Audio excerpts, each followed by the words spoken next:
মৰহি যাব দিয়া মোৰ সপোন। কথা আৰজু আহমেদ। জ্যোতিষ্না হাজৰিকা, তোমাৰ খোপাত আজি খৰিকা যায় ফুলি।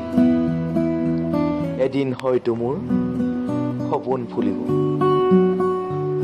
তোমাৰ চুলিৰ অলকাই নামি আহিব সপোন মোৰ প্ৰশান্ত বুকুৰ মাজলৈ। হঠাৎ যদি ভাহি আহে বিষাদৰ ঢৌ, নিমিষতে যদি ভাঙি চুৰমাৰ কৰে সপোনৰ পাপৰি। বুকুৰ প্ৰশান্ততা যদি কৰি তোলে কাঞ্চন জংঘা, বৈ নাহিব জানো তাৰ মাজেৰে শোণিতৰ গংগা। মই ভয় কৰো জানা, বৰ ভয় কৰো ৰোমান্টিকৰ আঁৰত লুকাই থকা বাস্তৱবোৰলৈ। গিলিব নোৱাৰো মই বাস্তৱৰ চেকুৰা। সেয়ে জ্যোতিষ্না হাজৰিকা, নুফুলাবা তোমাৰ খোপাত আজি খৰিকা যায়। মৰহি যাব দিয়া মোৰ সপোন।